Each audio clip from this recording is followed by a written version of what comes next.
Good afternoon, everybody. How y'all doing today? Yes, guys, I'm back on my show. Yes, so excited. My name is Chastity Buckley. I'm the host of Midnight R&B Edition, Homage the Midnight Love BET, where I give all my artists give all my love to all my artists. It's artists, singers, songwriters, and producers. And I'm honored to have this guy on my platform. This platform, y'all, is one of my favorites.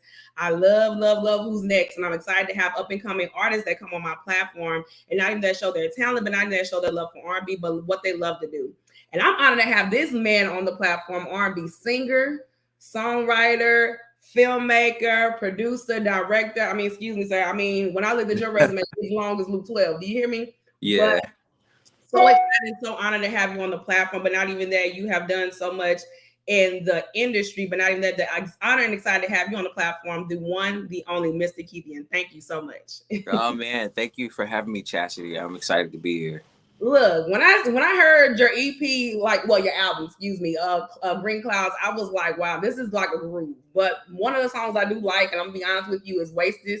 Wasted. Yeah. Man, when I say I heard that, I was like, okay, this is something like I can feel that R&B esque in there, and guaranteed in chance like I think my top three favorites from this album. But Wasted Acoustic to me is the best song off the album. Just gonna be honest with you. Yo, honestly, I gotta say that like especially the acoustic version, it's like honestly like a fan favorite. Like even my parents be like, "Yo, I spin that all the time." Bro, so I was like, I'm really excited. I'm gonna be honest with you. Your voice, and I had to like really sit and listen to your music. It reminds me so much of Bilal. I don't know if you get that a lot. Oh yeah. I know. That's exciting. When your voice, when I first heard you, I said, man, at first I had to like really get into it and get a groove, but I was like, wait a minute, he sounds like Bilal. Like you're the modern day Bilal. Wow, that's actually really dope. I really appreciate that. Bro, when I heard you sing, I was like, he gives me Bilal. And then you have that Prince-esque with your falsettos. So it's like, oh yeah, I can definitely see like you and him make a record together for real. Like that neo soul vibes that we used to have back in the day that I know with your album that you're bringing now, which I'm honored and excited to talk about Green Clouds, everything you do. But before we do get started, I wanted to ask you, how have you been doing since the pandemic of 2022? I've had a roller coaster, like, of life during a pandemic. Like the pandemic was perfect for me. Like I believe that everybody need to sit their ass down just because, like, you know what I mean? Like I thought it was a calling from God. Like, it's like y'all need to sit down. You know how they be like on Beyonce, shut it down. I was like, no, actually God does that. Like it didn't happen. So like I thought it was peaceful and everything was cool. I think a lot of people that needed the space or understood themselves was able to like recollect, and that's what I did a lot of times. And then at the end of the pandemic, like last year, I lost my brother, so things changed. It went really down for me. So it's been like a real roller coaster in general, and I am literally just now getting out of that grieving area. So the Green Clouds things is really, it was a labor of, a love at the same time.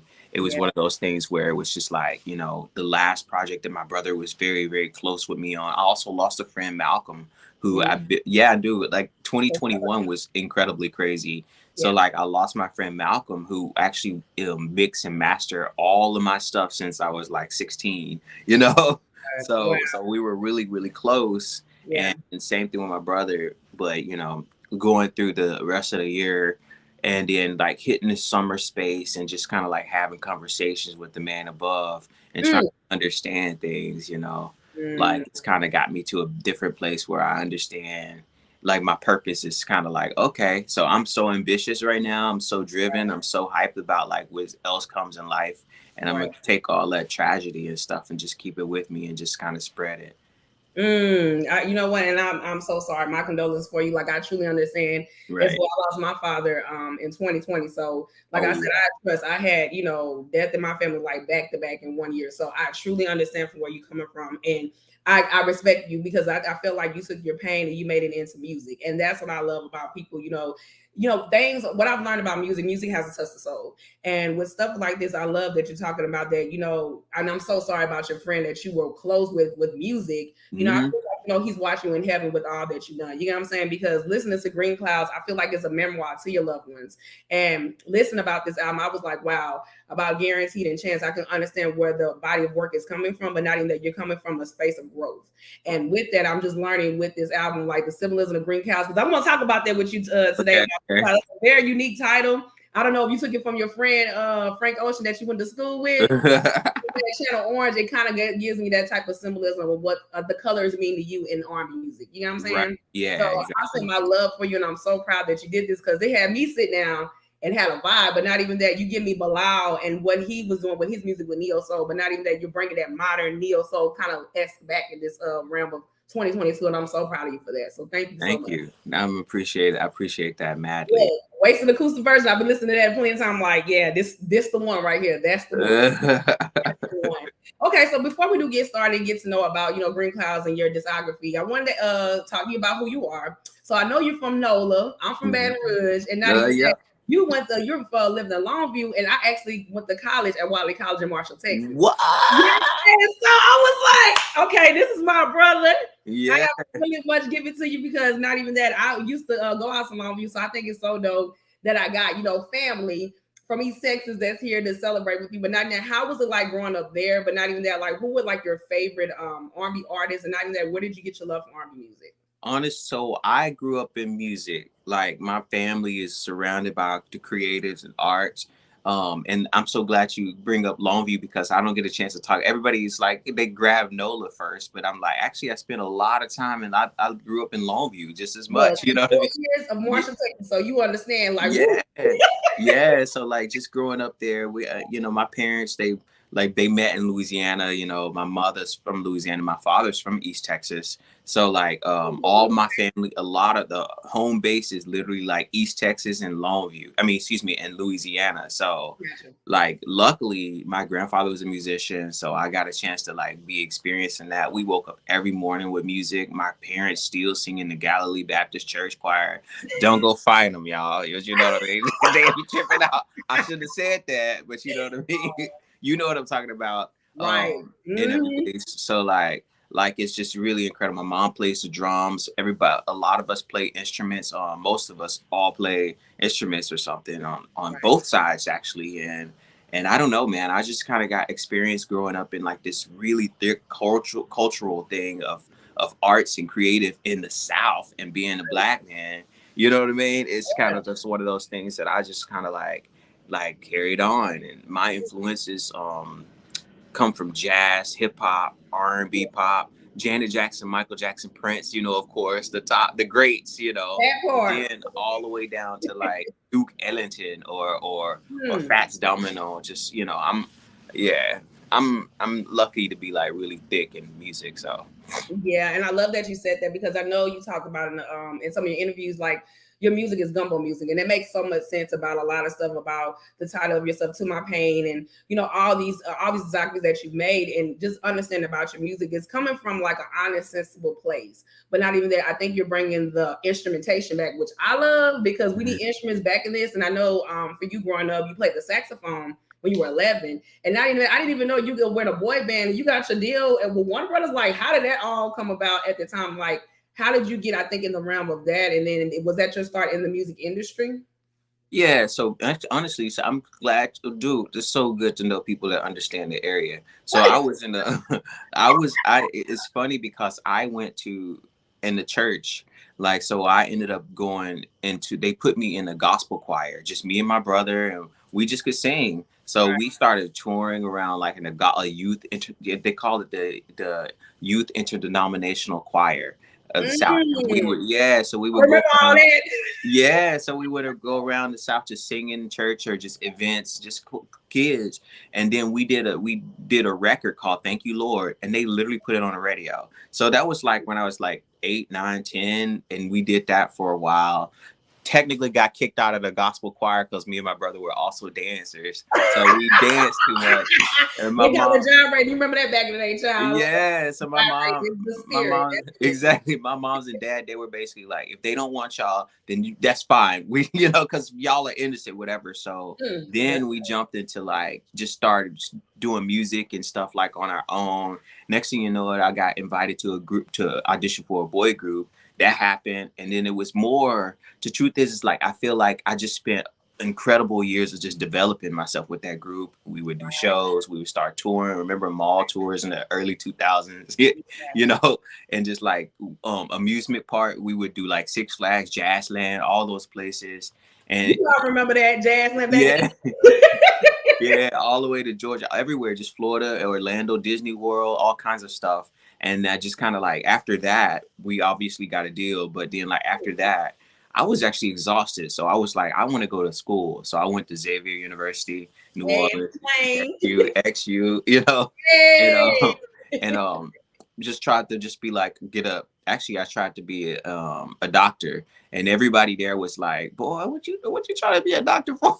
Everybody know you an artist, like doing the music. We got an incredible program. So my advisors and stuff, they were supportive, and they were like, just do what's natural to you. Don't try to be your cousins, which my cousins were both trying to. They were all being doctors, and everybody was like very supportive. Xavier is incredible for that. Next thing you know, I just started getting back into this music and going to school and doing shows locally, producing and writing for other artists. And by the time I was about to graduate, Virgin Records came and they were basically like, we want you. So I was like, nah, I'm finishing school. And it took me some time to even go with them because I was like, a little bit of me in music didn't really care as much. I was just like, I just want to be, just do, regular stuff. Right. But like Destiny took me out and that's what ended up happening. And I think that's amazing, Keithian. And that's great that you talked that you had a good support system because I feel like a lot of times when we get in this thing in the industry, we have to have a support system to really lift us up. And that's really great that your college did that because you don't hear a lot of colleges but support other things because they feel like you have to go to where the money's at, and it's all about passion and what you love. And I know for sure, I know we didn't get to that, but I know you were also in film, and you definitely got your passion for that. And I know congratulations that you did when you were young. You did Teen Talk, so yeah. I have a question. Did you is all your storytelling when you do filmography and all that stuff like that? Do you kind of get inspired by stuff you do and then you write it down with your music? Like, how does your songwriting and all that stuff come in? Does it deal with stuff that you have seen and like what you film, and what is that all about? So you're right, filmmaking, and I took a class at Tulane with Xavier. It was like Concordia's and film and really dive into it. So I'm lucky, like I do it really different, meaning like I'm very separate because it's two different passions. So as far as songwriting, I literally are just telling my story. I tell everybody that if you really want to know what's going on in my life, listening to my music. So when you hear Wasted, the reason why Wasted is so strong and everybody like that, because I literally just wrote like a letter to my ex and was basically like, I feel like I wasted my time. You know what I mean? So it's so funny because even like when my friends listen to it, they're like, whoa, bro, are you seriously you're telling so much. It's real intimate. Yeah. So I literally just write honestly my truth on all that stuff. And I'm so lucky to do that just because, it's kind of difficult.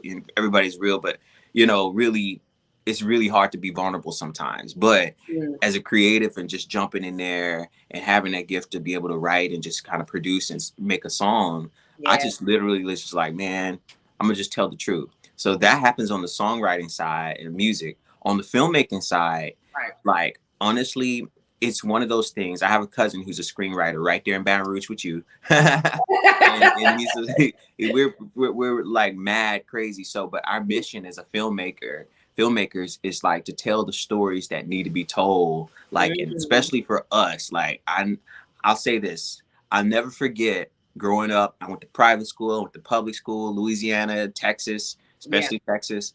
So, and public school system, all this stuff happened. You learn about history. I was into history, love all this stuff. Then I saw 12 Years a Slave and was like a horror film because I was like, I didn't know. I was so annoyed that Like, Yeah. I went through the whole school system and they never told us that you could be a free black man and just get captured into slavery, no matter where you were in No this matter world. where you were. Yeah. Yeah. So it Mm, was a horror film, and it taught me basically like, if that story wasn't there, then that's something that I probably would have missed in our history that was really, really haunting, daunting, as well as like knowledgeable. So as a filmmaker, we I focus on telling the stories that need to be told based upon all the freaking lies around, you know. that I part. was I was trying to use French just then, but because that's how you feel. But like, like Yeah. all the lies that are around and Yeah. everything. So yeah, man, that's my mission as a filmmaker, a storyteller in film. I think it's amazing because, like you said, Wasted, that's the one that, like, I think, I don't know why, it's something about dark albums I love the most. They touch and capture the soul. Not saying that yours was a dark album, but I feel like you were coming from honest spaces that you needed where you were in dark places to, show the light. You know what I'm saying?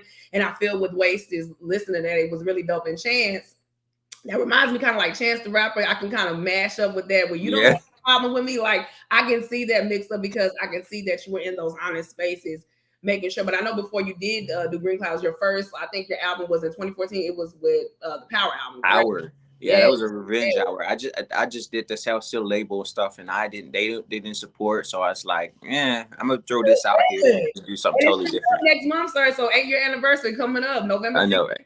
Like, you coming up, look. When that year come, you got to do it big. But I just feel like it was great that you did your own thing. And Yeah, so, definitely so. And I think that, Green Clouds, the EP, like it is a painful album. Like honestly, through some of the songs, like for instance, Green Clouds, the song itself, and Guaranteed, I yeah, literally that's recorded. what I like too. Yeah, I literally recorded them in so much pain. You can hear it. I listened to it, and it's daunting to me because I was so in so much pain. My brother was in the hospital, and he was, you know, it, and there were that I recorded those songs in the midst of his transition from, Wow. away from her. So like, there's some pain on them that's I don't. Hopefully, no one ever hears from me again. Oh, I mean, you know what? That's crazy because I talk about on my show would never say never. I did it with my friend JR. He's on the live right now. He just give you so much love and so much props. But Thank on you. that platform, I talked about that, and then another album we talked about was The Velvet Rope. Those are two dark albums that people really kind of gravitate to with dark content. But I feel like when you're vulnerable in those moments, when you're in those dark spaces, you want to just be heard and tell your story, but not even that. You just want to let it go so you can relieve the pain. And I feel like with this, it makes kind of sense when you were saying your transition. I don't know if the symbolism of the clouds was your brother was going to a better place. And Mhm. living now and understanding, I think about Green Clouds, and that's why I was thinking about the symbolism. It takes you to a space of just being, free, if that's Right. the sense of it. And just listening to the album is really, really good. And that's why I think, and I keep going to Oasis acoustic version, but something about that just really gets you gravitating. That's why you remind me of Bilal, and you did that falsetto note, sir. I said, that's Prince Jr. right there. But not even just that, you really, really are telling people your story. And I think that's amazing that you're being honest and truthful because I think with a lot of the artists, they don't want to say, oh, I might have been inspired or whatever like that. But like you said, if it's all in the music, you're telling your story. So obviously I'm trying to break down those lyrics, but not even that. I'm trying to understand what was going on with your life at the time. How did you feel and what can it do to connect to me, if that makes sense? Yeah, so this Green Clouds, like you said, was a pain album. Basically, I was in a relationship Yeah. and like, adulting and everything, trying to give everything. I Mm. can't say I've always been the most faithful guy, but I Oh, know that like well, you a I Leo like me, so look. yeah, so well what ended up happening is I realized like I was doing everything I could and Yeah. everything. And even the song Chance, all those songs are basically like they kind of funny to me, meaning that like, they are jokes in the midst of pain. Yeah. So the whole Green Clouds thing is basically like refurbishing coming from a relationship that you Mm. tried to keep from going. Go Bay is basically based upon like me sitting down trying to tell her like, hey, if it ain't working, then you can go big. Because I felt like she was trying to go after somebody that's some more. We're in Hollywood, someone more substantial, and Mm. I'm in Hollywood, but I'm still a Southern boy. You know what I mean? So it's different. So it's funny because when that came out, literally I was nervous and I was like, go. I meant to say go big, but I said go Bay. and she thought it was the cutest thing ever. Like, so I was like, okay. So then I wrote it in the song what I was trying to say because she didn't take it seriously. Same thing with Chance. It's basically like, what's the Right. chance of you calling me out? Like, we Right. work as hard, and what's the use chance of you not doing any better? We're both like tip to tap. Mm. So I will say, Green Clouds. I'm glad you had that feeling because it's two. I usually write my songs with double entendres. So Makes sense. yeah, so green clouds mean so many different things, and in the South, being from the South, and everything. So Right. when you look up in the horizon and a beautiful, I'm gonna use sugar cane. Think of Queen Sugar. You know what I mean? Right, Queen But Sugar. like, Yeah. I grew up in that environment and the values. So Yeah. so when you look out and you see that it's like about to be a storm, you can actually see down south that the storm's coming your way. So it's beautiful, and then all of a sudden you see the rain, and when it hits the ground, you see this weird turquoise greenish area, I do. which is Especially the with him. yeah, which is so beautiful. It's Yeah. actually gorgeous, but it's the calm before the storm, you know. So Mm. that's where the green clouds come from. And then, I'm out here in Cali, and so like, Right. so It's so there's a little hard. bit of double entendre, as in like, you That makes know, in this relationships, maybe we've been floating on the green clouds and not really getting to the real seriousness part of it. mm. So just enjoying like the cannabis type of form of love. A high. Pretty much like when you're in love, you're on a high. That is, oh man, Yeah. woo! I would have never understood that because for me, with your story, because it's so powerful about your life and what you went through, especially recently. I just felt like you can tell it comes through the honest space, but Mm, pain, but honesty, and that's what I love about records. And I think for me, it just makes me understand. I think the artists and love them even more. It's really with me. I have a heart for songwriters and stuff like that because it comes from a connection. Like I said, if it relates to real life, like myself, then I'm going to honestly understand it. And that's why for me, I'm like a bluesy girl. We from the South, so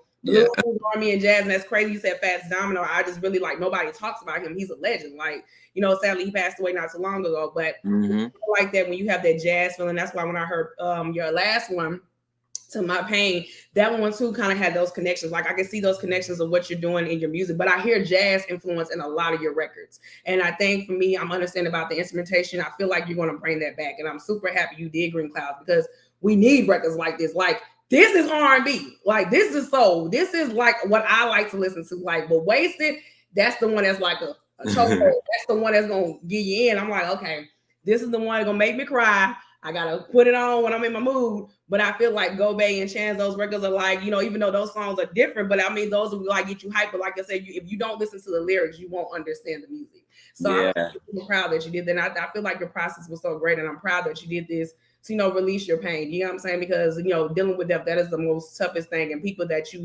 mostly in your life, that can be crazy. So I truly, truly understand. Thank you so much for that. I appreciate it. Yeah, I really appreciate it because it's funny you write these things for yourself. Well, you write your real.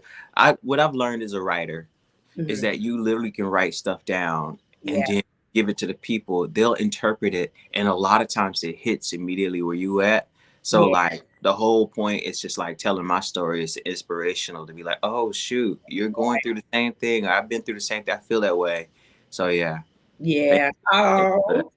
Well, I'm appreciative of that. So I have another question to ask you, sir. All right. I talk about R&B and everything. Mr. Diddy has made this declaration that R&B is dead.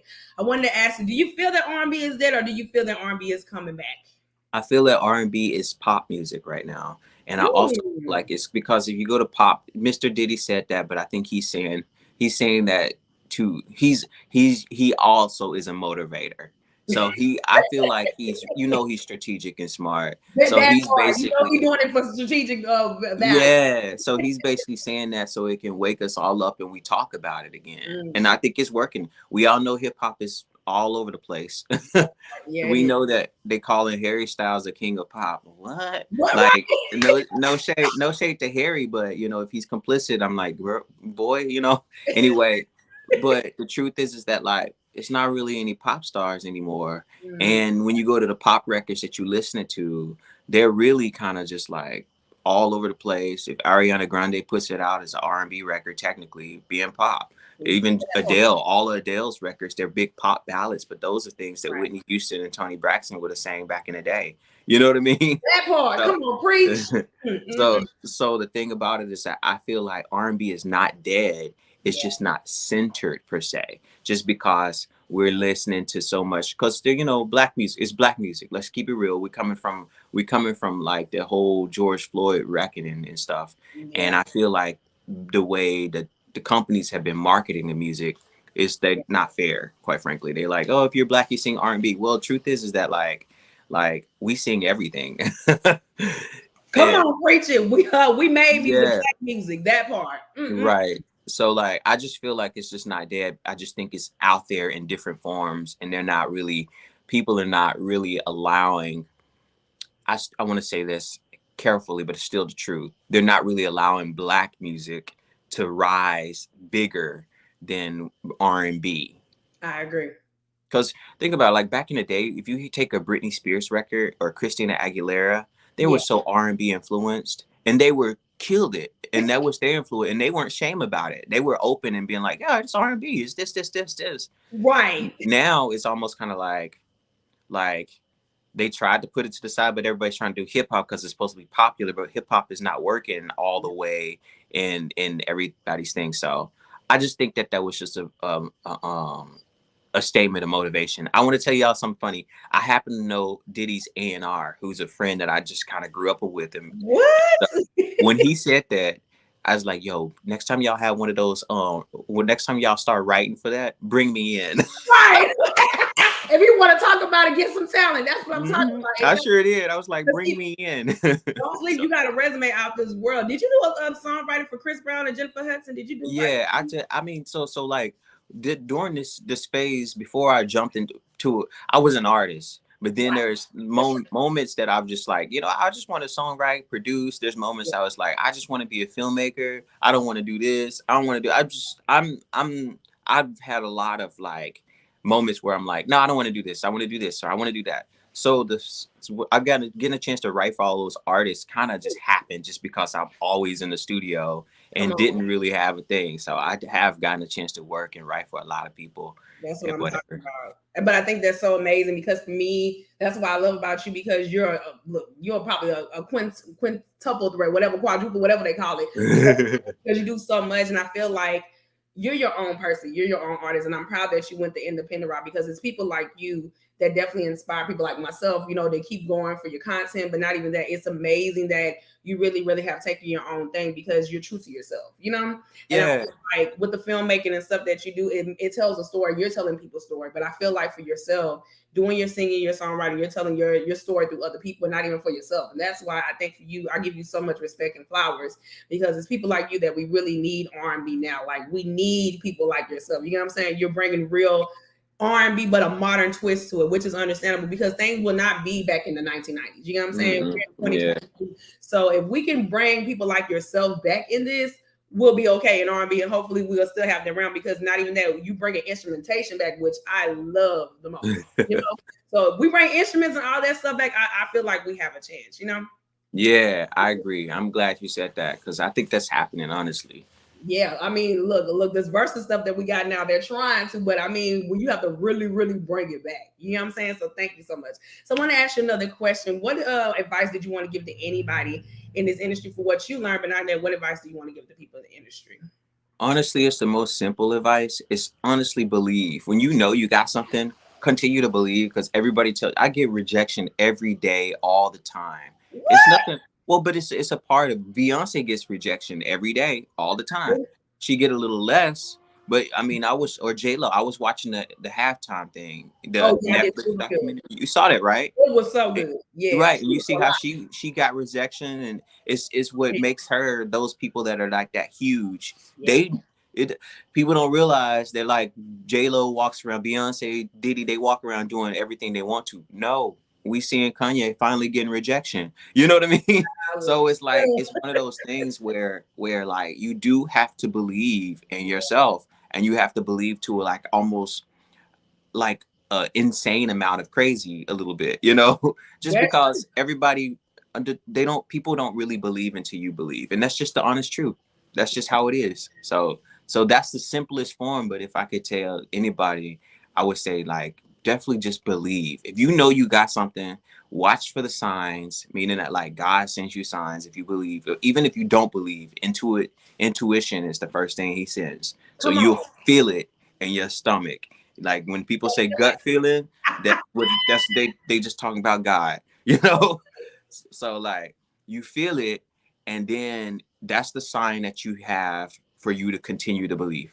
That's it. Mhm. Preach, preach. Oh, believe. I Oh, ain't mean to start preaching a sermon, but you know what I mean. You baby. opened it up. It may be Saturday afternoon, but I'm ready for Sunday morning service. So this was amazing. So thank you. So I wanted to ask you what current projects that you got. I want to congratulate you because I know you've done stuff in film for Billie Eilish. Congratulations on stuff like that, but not even that.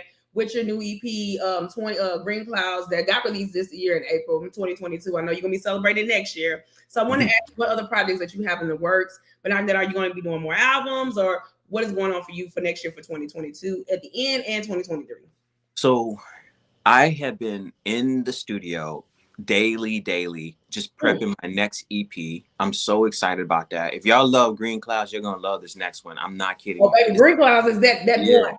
yeah. This one, it dives even further into like the urban R&B space, which I'm just kind of like, just like, I just love creating. So Wow. like that's gonna happen in 2023, probably around the spring. You'll start hearing singles. I got a Christmas song coming out November the 1st. I mean December the 1st. So Oh, I let's just, holiday spirit. People ask, they're like, "Yo, do you have something for Christmas?" I was like, "Actually, I do." So, Oh, we so so good. yeah, yeah. So I'm gonna be doing shows. I'm literally wrapping up the EP now, just because I want to spread it internally to the business and get us everybody ready. And Right. then I've been doing shows. I'm about to do shows in 2023. I'm gonna hit the road. Oh, Yeah, and on the film side, I can't really announce these things because they're so big and exciting, but let's just say 2023, you might see me in Deadline Variety or something talking about the next thing. So come on, because you got a yeah, resume that's long, sir. So you can do everything in the film industry or music. So you'll be dope in there. I'm so proud. thank you so much. I'm really excited about that too. I wish you could drop it here, but I understand, things have to be worked in process. So, but I'm just super excited just to see you in doing anything in this industry because, like I said, Keithian, you deserve all your flowers. I mean, you are definitely an up and coming legend in this industry because people like yourself, I love to see people that do everything, not even that stay true to themselves and believe in yourself. And I feel like for you, because you're doing the independent route, you've always stayed true to yourself. And I'm super proud, like people, for you to get your flowers. You know what I'm saying? Oh man, yeah, I really appreciate it. I'm getting these flowers. You better I'm look. getting these flowers. In 2 years, you got a 10-year anniversary on your first one, so you know you got to celebrate for that one. Look, Exactly. I didn't even, that's so funny you say that. I don't even get a chance to look at it like that. So when you said that, now I'm sitting there like, oh shit, you're right. right. Look, sir, anniversary girl. So I like numbers. I'm a mathematician, so like when the 10-year come up, you got to cut up. We got to celebrate for that because I respect people like yourself that is doing so much. But for you to even have that coming up in your legacy, like your first album for 10 years, that's huge. It sure is. It really is. Right. Super proud. Thank you. So I have one last question. Well, I got one last question for you. I wanted to ask you. This is like the topic. I've never actually asked nobody this topic, but not Okay. even I wanted to ask you this. What makes you R&B? What makes me R&B? Mhm. You want to know what's funny? I had this conversation yesterday because we were going through our EP, our next music. Right. And I'm gonna get political on this stuff just a little Oh. bit. I just think that honestly, like, what makes me R&B is my skin color. I know, I I mean, know this colorism sucks, is deep. but It's I'm a firm believer at like jazz being the root of all American music. Period. Right. preached that Right. part and So gospel. so Mm-mm. like jazz, yeah, gospel, jazz, gospel, country, R blues, all that stuff is the root. Hip hop is, people don't realize jazz music is dance music. So like Beyonce putting this, bringing it to the forefront as she does, and she show us, she's like, this is ours. That's what she did. You know what I mean? So it's like one of those things where technically I think that if you put me on paper, to be marketed, then people are Mm. going to say R&B. That's why I particularly call my music gumbo music, because I think that when we people of color, black people in America, especially, well, and black people everywhere, but Right. we make the music. Yeah. They tell you that it's R&B. So that's what it is. But if I directly answer your question, what makes me R&B is honestly the same elements I was just talking about: the jazz, which is dance rhythm, and Yeah. the blues, which is jazz. So I just happen to be able to play instrumentation and write the songs and stuff like that. Mm. But it's the soul aspect of just being honest to what you have internally that makes it rhythm and blues. Come, come on, we can end it right here, man. Man, you don't get me started on this music theory thing. See what I What? said? I said I went to Xavier, and then I was trying to be a doctor. But when they put me in the music, when I went to the music department, I learned from some of the greats. Like I listened, I learned music theory, African American history. Come Like on, it went deep. So I was like, man, study it. I'm gonna keep this. So Okay. yeah. You studied it. Okay, so I don't know if you're gonna be able to sing for me, but I wanted to ask you, could you sing Wasted, the acoustic version type of style, Wasted? Okay. Let's see. See, it's funny. Y'all don't know this, but I forget my lyrics. What? I got it though. I got it. Okay. Tell your secrets, let them all in. Telephone calls, sexing and touching like you ain't just friends. Hopeless weekends, only two in. And I keep chasing. Dangerous white talk, social knockoff. Open to wine, but you won't give me no time. So I followed your friends just to peep in. And you just ghosted me. See, y'all know what this is about? Come Yeah. on. Two way is the only way to hold this.